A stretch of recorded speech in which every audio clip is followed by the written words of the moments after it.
Welcome in my chemistry class. तो आज बंद दरोगा 2025 का एग्ज़ाम जो अभी संपन्न हुआ, मेरे पास जो बुकलेट है, इस बुकलेट के क्वेश्चन बुकलेट जो सीरीज़ है वो ए है। तो केमिस्ट्री के जो आंसर बन रहे थे उसका शॉर्ट वीडियो में पहले डाल चुका था, लेकिन आंसर बताने से क्या हो जाएगा, पहले का सी दूसरे का डी, ये तो कोई भी बता देगा। अब हम वन बाय वन आपको रीजन सहित पूरा एक्सप्लेनेशन, केमिस्ट्री के क्वेश्चन का सॉल्यूशन आपको देने जा रहे हैं। तो आप ध्यान दीजिए, वन बाय वन लेते हैं क्वेश्चन। सबसे पहले बुकलेट ए का जो क्वेश्चन नंबर 33 है, इसमें स्टूडेंट्स बहुत कंफ्यूज कर रहे हैं और क्वेश्चन ये कंफ्यूज वाला है ही। क्वेश्चन के अकॉर्डिंग इसमें आंसर नहीं है। क्वेश्चन क्या है देखिए, arrange the metal X Y and Z in their increasing order of reactivity.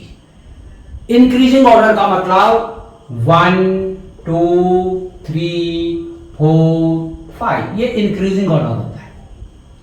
और डिक्रीजिंग ऑर्डर मींस 5 4 3 2 एंड 1। ये साइन जो है ये लेस देन है, ये साइन जो है ये ग्रेटर देन। कंडीशन है आगे, metal X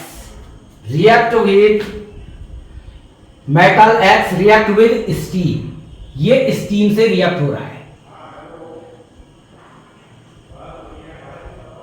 Y react with hot water, ये हॉट वाटर से रिएक्ट हो रहा है, हॉट वाटर।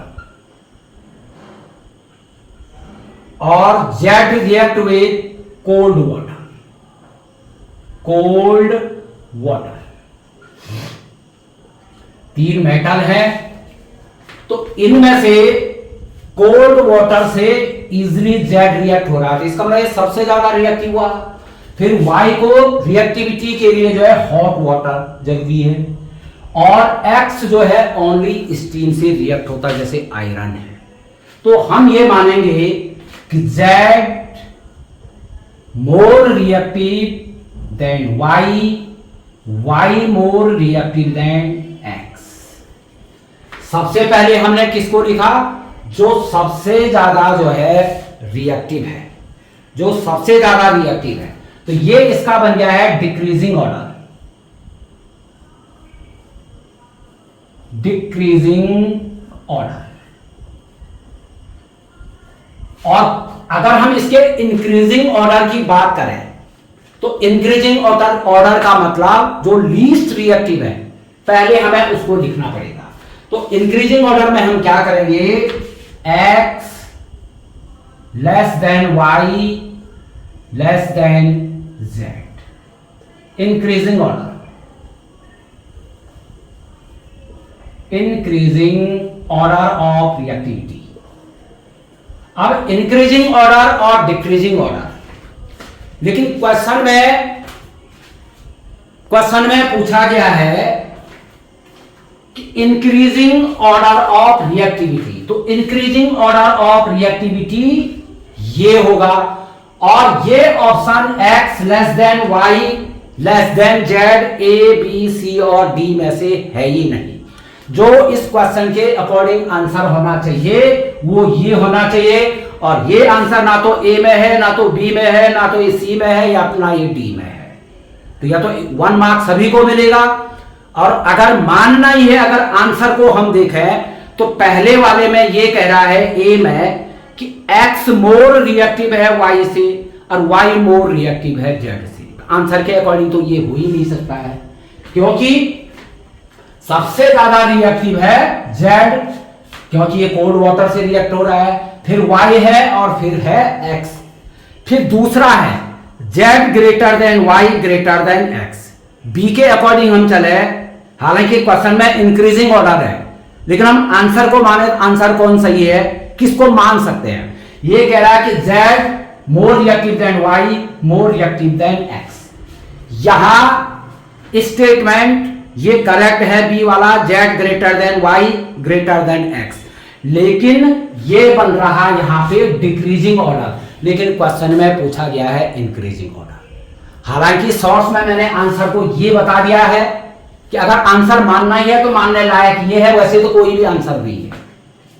या तो क्वेश्चन में ऊपर जहां लिखा हुआ है इंक्रीजिंग ऑर्डर वहां करना पड़ेगा डिक्रीजिंग ऑर्डर, तो डिक्रीजिंग ऑर्डर के अकॉर्डिंग तब यहां पे आंसर मिल सकता है। अब यहां पे तो यही कंफ्यूज स्टूडेंट्स कर रहे हैं, क्वेश्चन के अकॉर्डिंग यहां पे एक ऑप्शन ये होना चाहिए था जो कि है ही नहीं। अगर हम बात करें Z मोर रिएक्टिव देन Y मोर रिएक्टिव देन X तो हम इसको मान सकते हैं, हालांकि ये भी सही नहीं है।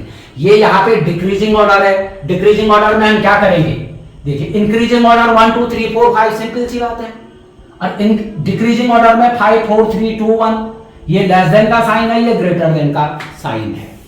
तो अगर मानना ही है बी को, और वैसे ए बी सी, सी और डी तो खैर हो भी नहीं सकता है, ए हो सकता है ऊपर, लेकिन उसमें साइन जो है यहां पे इसकी जगह पे साइन अगर लेस देन का होता तो ए ऑप्शन सही था फिर, लेकिन ये है नहीं, तो इसमें अभी कुछ नहीं कहा जा सकता है। आंसर को तो किसी को मान नहीं सकते, या सिर्फ सभी को 1 मार्क मिलेगा, बाकी उनकी मर्जी। और वो एक्सप्लेन करते हैं अभी।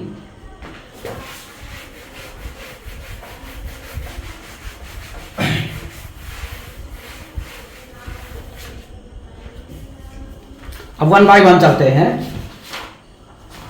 तो क्वेश्चन नंबर जो फर्स्ट है यहां पे, द फॉलोइंग रिएक्शन, यहां पे दिया है आर, आर का मतलब होता है any alkyl group, methyl ethyl, C double bond C R dash R dash dash plus H2 hydrogen से रिएक्शन हो रही है, और यहां पे Ni ले रखा है जो कि यहां पे कैटालिस्ट है, और ये एक टाइप की जो है एडिशन रिएक्शन है। एल्केन, एल्कीन और एल्काइन में से जो अनसैचुरेटेड कंपाउंड्स होते हैं एल्कीन और एल्काइन, इनका जो मेन जो प्रॉपर्टी है, they show the phenomenon of addition reaction. तो एडिशन रिएक्शन में यहां पे ये कह रहे हैं सब्स्टिट्यूशन। सब्स्टिट्यूशन में क्या होता है, 1 और more hydrogen atom replaced by another atom और ग्रुप ऑफ एटम, एक या एक से अधिक हाइड्रोजन परमाणु अन्य परमाणु या परमाणु समूह के द्वारा विस्थापित हो जाते हैं, प्रतिस्थापित हो जाते हैं, ऐसी अभिक्रिया को बोलते हैं सब्स्टिट्यूशन रिएक्शन। और सब्स्टिट्यूशन रिएक्शन जो है मेन जो प्रॉपर्टी वो एल्केन की है, और ये एल्कीन है। आर मिथाइल इथाइल प्रोपाइल आप कुछ भी लिख सकते हैं। ऑक्सीडेशन ये है नहीं, ऑक्सीडेशन में रिएक्शन ऑक्सीजन से होती है।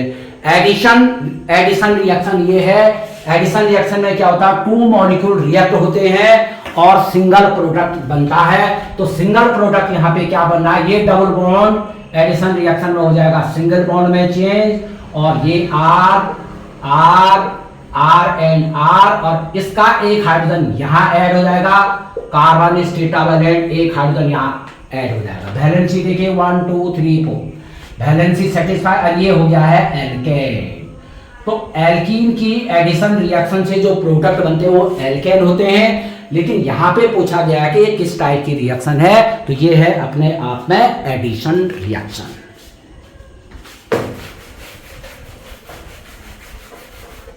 नेक्स्ट क्वेश्चन है इस बुक के according H3PO3 is a, H3PO3 इसका ऑप्शन है dibasic acid, B, B answer है, और बी में है डाई बेसिक। क्यों है ये आपको बता रहे हैं। डाई बेसिक एसिड होता क्या है, बच्चे कंफ्यूज कर जाते हैं। हमने यहां पे लिखा HCl, एक हाइड्रोजन एटम है monobasic, HNO3 monobasic, H2SO4 dibasic. अब यहां कंफ्यूज हो जाता है CH3COH, जो ये ऑर्गेनिक एसिड्स हैं, यहां बोलेंगे 3 + 1 4 है, ये टेट्रा बेसिक हो जाएगा। नहीं, जब तक हम इनका स्ट्रक्चर नहीं जानते हैं तब तक सही तरीके से किसी एसिड की बेसिसिटी भी नहीं बता सकते हैं। और किसी एसिड की जो बेसिसिटी होती है ये होती है number of displaceable hydrogen ion. और नंबर ऑफ डिस्प्लेसेबल जो हाइड्रोजन आयन जो कौन से होते हैं, जो ऑक्सीजन से बॉन्डेड होते हैं। तो यहाँ पे ये है इनऑर्गेनिक एसिड है, इसको बोलते हैं ऑक्सो एसिड्स ऑफ फास्फोरस। जब हम oxo acids of sulphur, oxo acids of phosphorus, जब हम ऑक्सो एसिड्स का स्ट्रक्चर बनाते हैं, एक वो एलिमेंट और एक ऑक्सीजन के साथ डबल बॉन्ड जरूर होगा। हम यहाँ पे इसका स्ट्रक्चर ड्रॉ कर लेते हैं, P डबल बॉन्ड O। अब देखिए H3PO3, 3 ऑक्सीजन है और 3 हाइड्रोजन है। ये नहीं कि इसमें हाइड्रोजन जो है 3 है तो कईयों ने लिख दिया होगा इसमें कि ये ट्राइबेसिक है, नहीं। डिस्प्लेसेबल हाइड्रोजन आयन कितने हैं, कितने हाइड्रोजन है जो O से बॉन्डेड है, या कितने सिंगल बॉन्ड OH ग्रुप है। देखिए स्ट्रक्चर से देखिए H टेट्राहेड्रल स्ट्रक्चर होता है ये। तो ये वाला हाइड्रोजन ऑक्सीजन से सिंगली बॉन्डेड है, ये भी सिंगली बॉन्डेड। तो डिस्प्लेसेबल हाइड्रोजन केवल ये होंगे, ये नहीं होगा। तो किसी भी ऑक्सो एसिड में जो number of displaceable hydrogen ion होते हैं वही उसकी बेसिसिटी होती है। और इसके अकॉर्डिंग जो है H3PO3 की जो बेसिसिटी है वो 2 है, इसलिए ये डाई बेसिक एसिड है। या number of P single bond, 2P single bond OH bond है। तो जितने P single bond OH bond होंगे वो उसकी उस एसिड की बेसिसिटी होगी। यहीं पे ठीक है, मैं इसकी जगह पे यहां पे ये कर देता हूं। देखिए O सिंगल बॉन्ड H, अब यहां पे H3PO4 हो जाएगा फॉस्फोरिक एसिड और ऑर्थोफॉस्फोरिक एसिड। ये देखिए H3 और PO4 ये इसी के जैसे तो है, लेकिन अब ये डाई बेसिक एसिड नहीं है। जो भी मैंने अभी आपको रीजन बताया क्योंकि इसमें number of P single bond OH bond is equal to 3, इसलिए phosphoric acid is tribasic. ये ट्राई बेसिक हो जाएगा और एग्जाम में आ सकता है।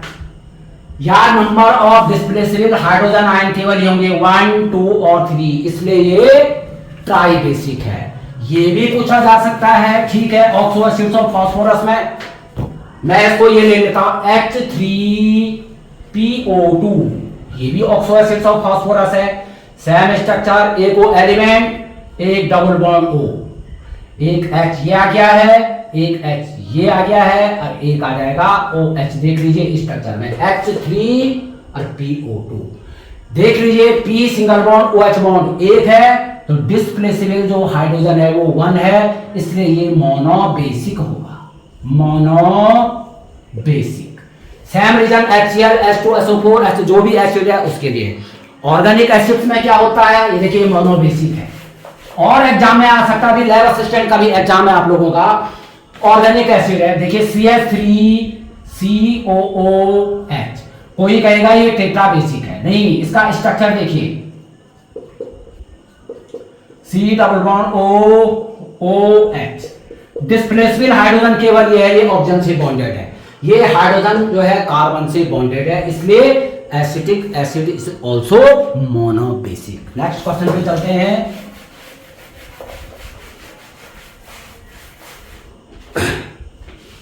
हाँ, what is dispersed phase of jail.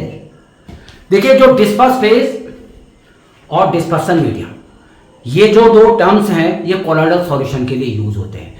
जैसे सॉल्यूशन है बाइनरी सॉल्यूशन, तो बाइनरी सॉल्यूशन के दो कंपोनेंट होते हैं, एक सॉल्यूट एक सॉल्वेंट।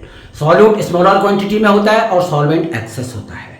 तो ऐसे यहाँ disperse phase, dispersion medium. Disperse phase वही है जैसे सॉलिड, हमने कहा सॉल्यूशन के solid in liquid, disperse phase in dispersion medium.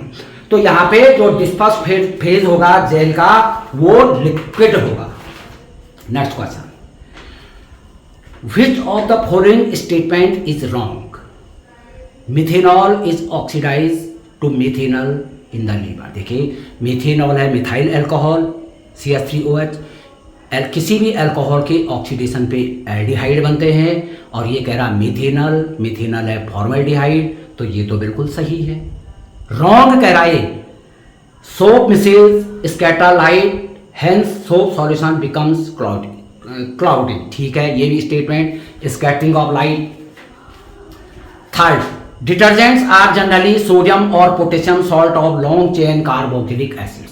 Carboxylic acids तो है लेकिन लॉन्ग चेन ऑफ ये बेंजीन सल्फोनिक एसिड के होते हैं, बेंजीन सल्फोनिक एसिड के, यही रॉन्ग है। तो 30 वाले का हो जाएगा सी। डिटर्जेंट्स आर जनरली अमोनियम और sulphonic salt of long chain carboxylic acid. तो जो ये है डिटर्जेंट्स आर जनरली सोडियम और potassium salt of long chain carboxylic acid, 30 का हो जाएगा सी। नेक्स्ट देखिए, the atmosphere of which planet is made up of thick white and yellowish clouds of sulfuric acid, Venus, Mars, mercury, Jupiter. तो इसका answer हो जाएगा Venus. आप देखिए न्यूमेरिकल है 32। What will be the volume of ammonia gas formed when 12 litre of hydrogen reacts completely with nitrogen. ऐसे question में पहले हमें लिखनी पड़ती है बैलेंस्ड इक्वेशन। देखिए कौन कौन रिएक्टेंट है, नाइट्रोजन एंड हाइड्रोजन। अगर हमने यहाँ पे लिखा H2 plus N2, manufacture of ammonia by Haber process NH3, इसको पहले हमें बैलेंस करना पड़ेगा। Nitrogen 2 NH3 3H2 plus N2 gives 2NH3। अब देखिए यहाँ पे पूछा गया है, इसको हम कैसे पढ़ेंगे। देखिए पहले इसको समझ लेते हैं। हम इसको पढ़ सकते हैं 3 molecule of hydrogen combined with 1 molecule of nitrogen gives 2 molecule of ammonia as the product. अगर हम इनका GMM लें तो ये 3 मोल हो गया, ये 1 मोल हो गया, ये 2 मोल हो गया। और किसी भी गैस के, ये लास्ट वीडियो में मैंने बताया था, किसी भी गैस के जो मोलर मास का वॉल्यूम होता है STP पे वो 22.4 लीटर होता है, जिसको हम क्वेश्चन करने के लिए 1 वॉल्यूम लिख सकते हैं। तो 3H2 3 मोल है, ये 3 भी हो जाएगा, या 3 लीटर कर लीजिए इसको, ये हो जाएगा 1 लीटर, ये हो जाएगा 2 लीटर। अब देखिए यहाँ पे आगे कह रहा है ये what will be the volume of ammonia gas formed when 12 litre of hydrogen react completely with nitrogen. अब ये कह रहा है कि 12 लीटर ऑफ हाइड्रोजन। आगे जो है यूनिटरी मेथड से आप इसको सॉल्व कर सकते हैं, लेकिन ये ऐसे ही जो है 1 मिनट में आपको करना है। ये देखिए 3 1 और 2 का रेशियो है, 3:1:2, तो ये इसका 4 टाइम्स है, तो यहां भी तो इसका ये 4 टाइम्स होगा, ये 4 लीटर हो जाएगा और ये हो जाएगा 8 लीटर। तो यही इसका आंसर हो जाएगा 8 लीटर। तो 32 का डी आंसर मैंने आपको पहले ही बता दिया शॉर्ट वीडियो में। आगे वही क्वेश्चन है जो अभी मैंने सबसे पहले आपको बता दिया है। आगे है which one of the following process involve in chemical reaction.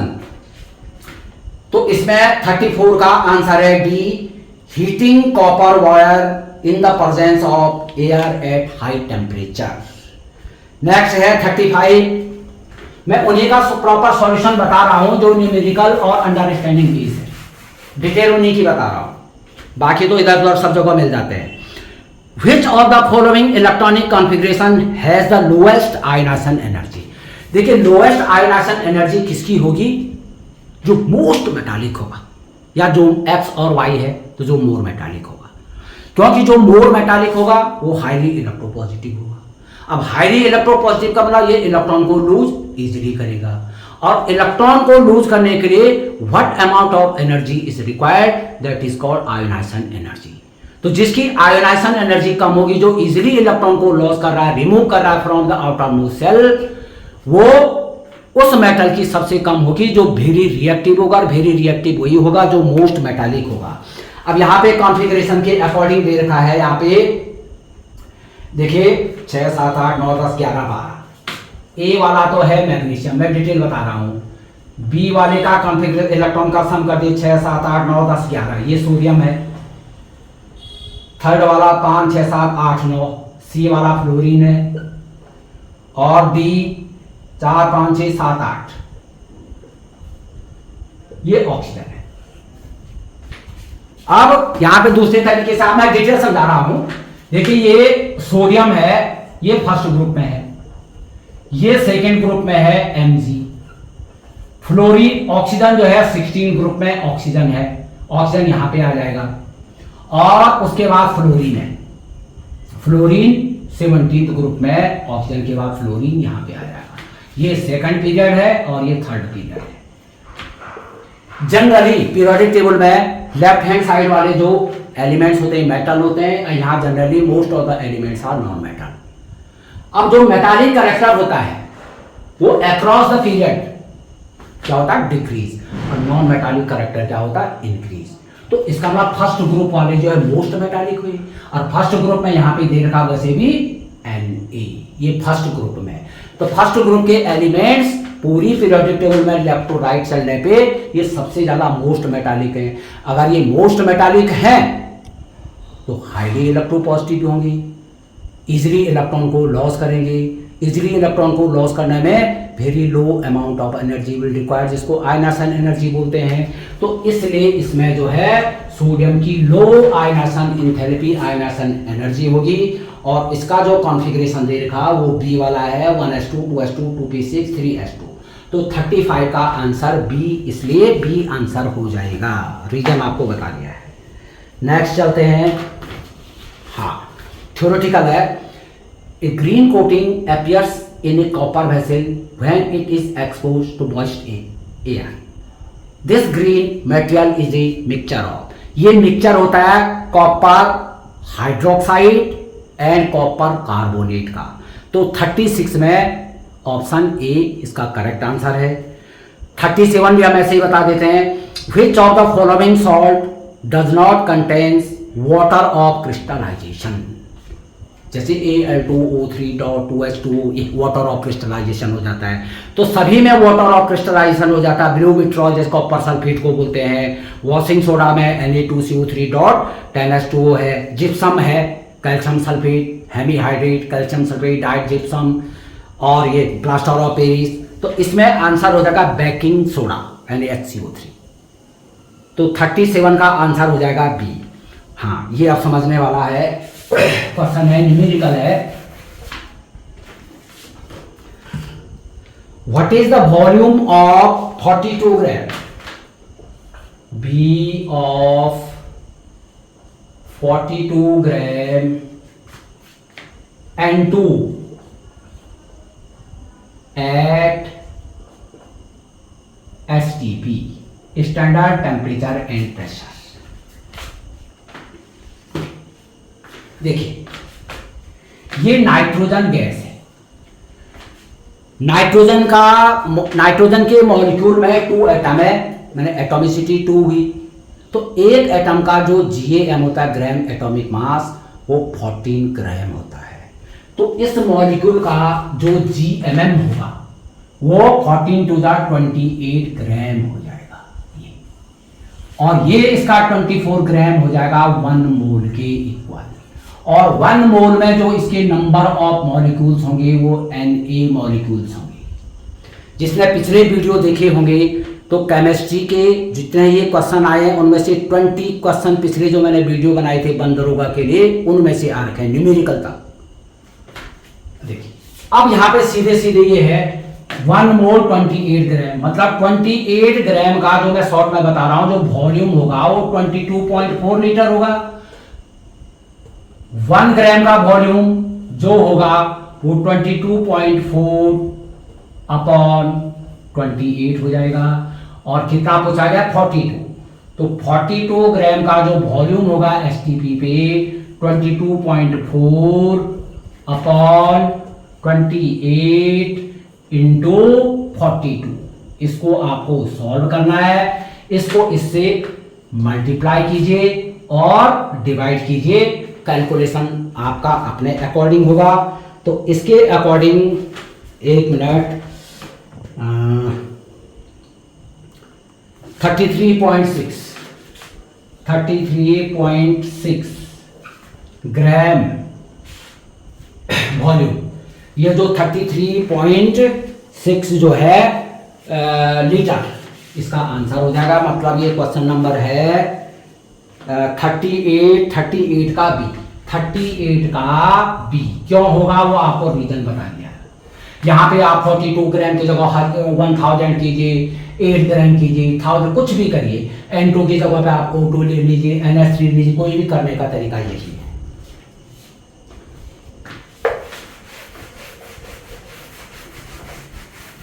Next question है, हाँ, which of the following statement is are correct.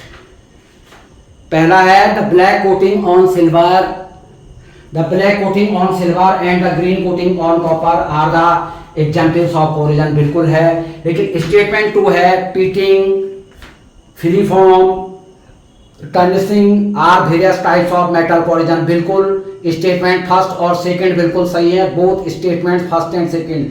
तो 39 का सी, दोनों सही है, तो आंसर हो जाएगा C. What happens when a piece of silver metal is added to copper sulphate solution. अब कॉपर CuSO4 का सॉल्यूशन है, Ag है, Ag प्लस CuSO4, तो Ag तो बहुत ही लीस्ट रिएक्टिव मेटल, ये कॉपर को डिस्प्लेस नहीं कर सकता है, तो यहाँ पे कोई भी रिएक्शन, नो रिएक्शन। 40 का हो जाएगा D. Which of the following is not a constant of petroleum. Coke जो होता है प्योर फॉर्म होती है कार्बन की, तो कोक जो है पेट्रोलियम के फ्रैक्शनल डिस्टिलेशन का कोई भी प्रोडक्ट नहीं है। फिर है given below are the two statements labelled assertion A, reason R, answer by the using the code A and R। Magnesium, हाँ यहां पे भी बड़ा कंफ्यूज है। Magnesium ribbon be cleaned before burning in air, बिल्कुल सही है, उसको क्लीन किया जाता है मैग्नीशियम रिबन को बर्निंग इन एयर से पहले, क्योंकि उसमें जो है MgO मैग्नीशियम ऑक्साइड की लेयर बन जाती है, पहले इसको साफ करना पड़ता है। ये तो ठीक है, मैग्नीशियम रिबन भी cleaned before burning in air. यहाँ पे बच्चों ने बहुत कंफ्यूज किया जिन्होंने मेरे से पेपर दिखाया। अब रीजन ये कह रहा है to remove a layer of magnesium dioxide that forms on its surface when exposed to air. लग तो ये सही रहा है, लेकिन यहाँ पे ये कह रहा है कि मैग्नीशियम डाइऑक्साइड सॉरी MgO2। वैसे तो मैग्नीशियम का जो ऑक्साइड है वो MgO है, लेकिन मेटल आर वेरी रिएक्टिव, पहले ऑक्साइड बनाते हैं, तब जो है परऑक्साइड, फिर उसके बाद सुपर ऑक्साइड। लेकिन सुपर ऑक्साइड अगर हम मान भी लें तो इसके लिए पहले वहां पे एकदम रिएक्ट होकर के MgO की लेयर बनती है। ये कह रहा है मैग्नीशियम डाइऑक्साइड, तो मैं ये समझता हूं कि असर्शन ए तो ट्रू है, लेकिन आर फॉल्स होना चाहिए। हाँ, अगर आर को करेक्ट होना है तो यहां पे to remove a layer of magnesium dioxide की जगह पे मैग्नीशियम ऑक्साइड होना चाहिए, तब ये बिल्कुल ए और आर दोनों सही है। नेक्स्ट क्वेश्चन, हाँ ये भी बड़ा कंफ्यूज करने के लिए दे रखा है।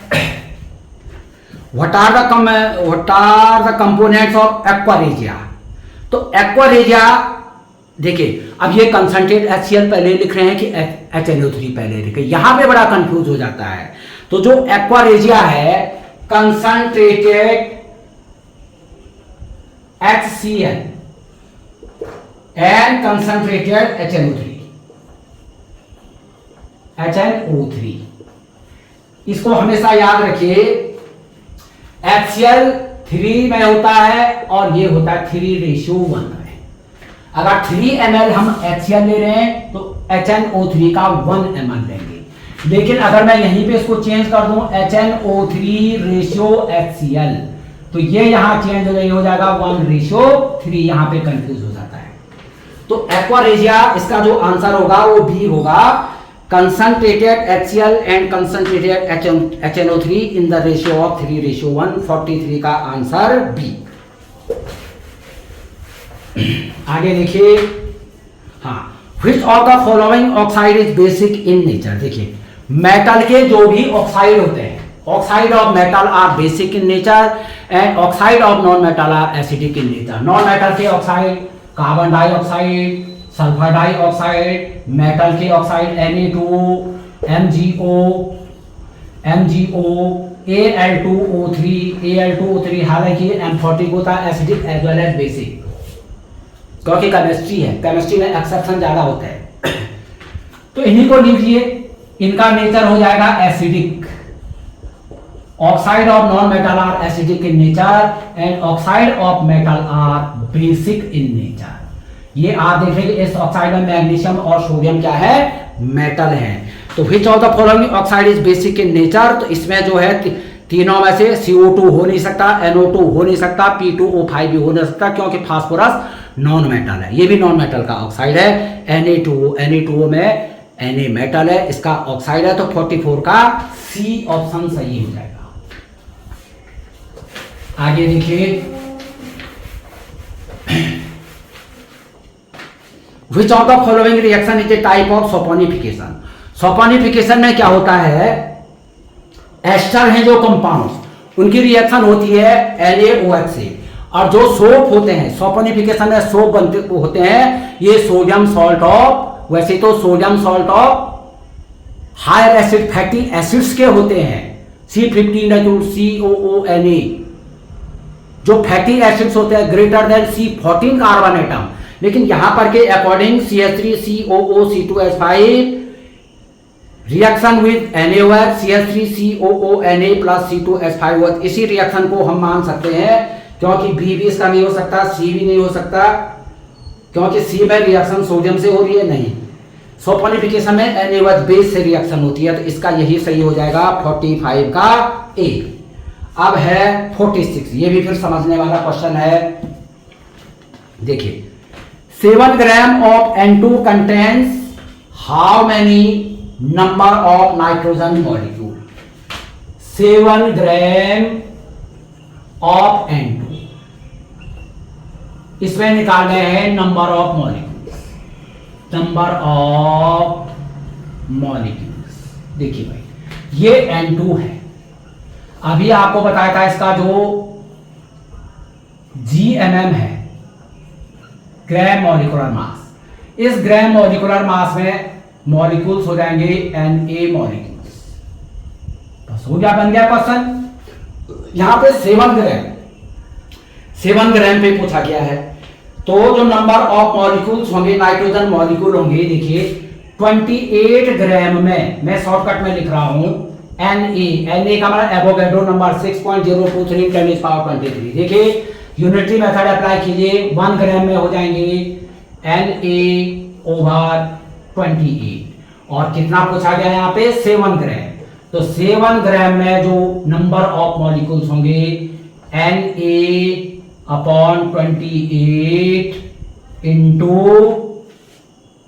7। अब इससे इसको अगर हम कैंसिल कर दें, ये हो जाएगा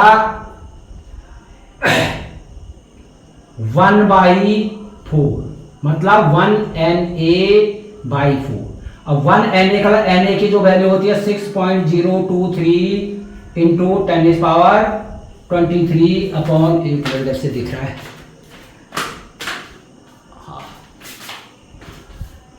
6.023 × 10⁻23 अपॉन 4। तो इससे इसको डिवाइड कर लेंगे, तो ये डिवाइड करके आ रहा है 1.51 × 10⁻23। ये आंसर मिल रहा आपका डी। तो 46 का डी आंसर मैंने शॉर्ट वीडियो में आपको बता रखे पहले ही, केवल एक ही उसमें कंफ्यूजिंग है, वही XYZ, वो भी क्वेश्चन के अकॉर्डिंग। आगे देखिए, बस हो गया ये तो पूरा, ये तो हो गया है। तो पूरे जो क्वेश्चन पेपर है, मैं ये कहूंगा बंद होगा एग्जाम के लिए।